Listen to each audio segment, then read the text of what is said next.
Hi everybody, if you're tuning back in, this is the second video in my Ryobi Link tool wall series that I'm starting. Basically, my first video went over why I set my wall up the way I did and showed off some of the new tool holders that Ryobi's got out. You can get these online at Home Depot. 90% of the time when I look, they are sold out, but just keep looking, and occasionally I can order anywhere from 8 to 16 of these at a time. The reversible tool hook was the other piece of that video that I talked a lot about. And what I do with these things is I use them, one, as they're intended, just individual tools. My big grease gun was one of the ones I was having a hard time with, but I got that mounted. The other thing I did in the last video is I talked about how I take the tool hook off and I get rid of it. And I use this piece right here to make other mounts. So one of the ones I did was I just took it and mounted it onto this battery charger upside down, and it sits right on the top of the hex, which I really like that. The other thing I do is I take these tool holders off and I put those two together. And when I do that, what I end up with is a vertical tool holder. So instead of going straight up and down, I can pull them off forward. And this is really nice because some of these tools, this would not fit on the wall that way. The blower motor on the side gets in the way. So I'm able to stick that on. This is another one that just takes up a lot of space if you mount it horizontally. Works awesome mounting it vertically. And the other thing I've been doing is I really haven't been able to use these bins very well, but I finally found a use. Because I'm short, I can't see in whatever's in here. So I just took my glue gun and, my Ryobi glue gun, hot glued some nails on there, and I put the bin next to the tool. So I've got these guys set up, ready to go when my tool wall, the remainder part of my tool wall shows up. I ordered 20 more pieces of it.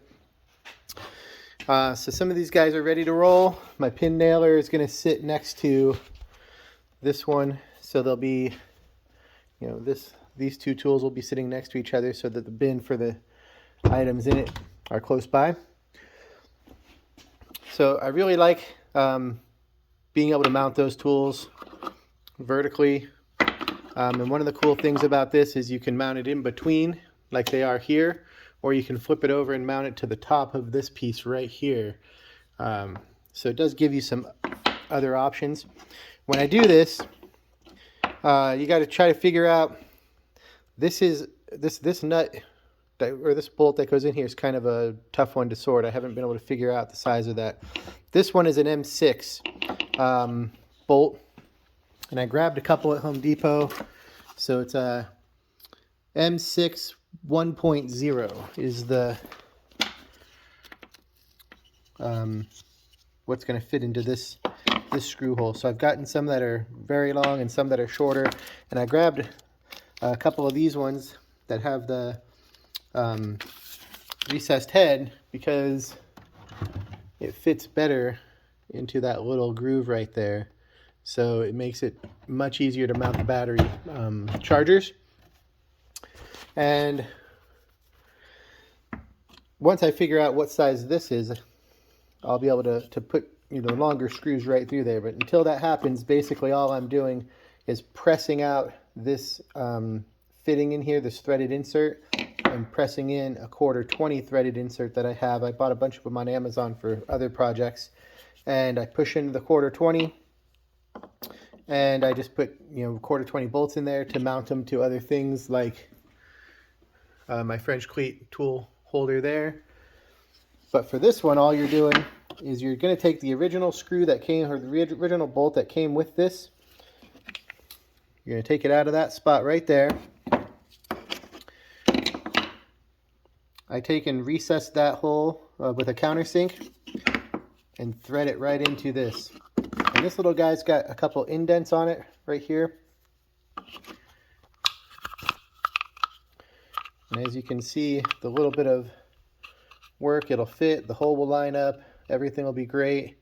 And that's how you're making these tool holders right here. So I really like that. I can't wait for Ryobi to actually make it themselves.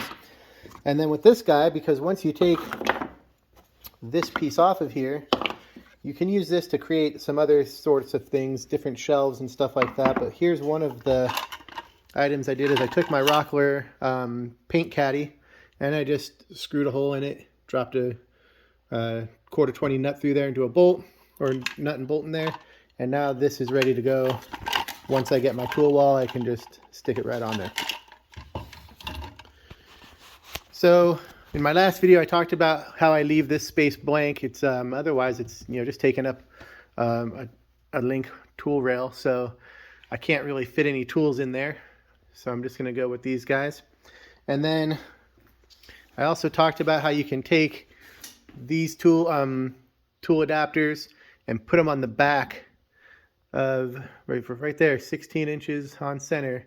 You can put this in there and it fits right on the tool rail. So this is the original Ryobi wall caddy that just doesn't have a way to mount it onto the Ryobi link system, but with these it does. So makes it super useful. All right, thanks for watching. Hopefully you'll go get some of these guys online for yourselves and start tinkering around and making some of your own mods and posting videos so I can get some good ideas from you guys. Thanks.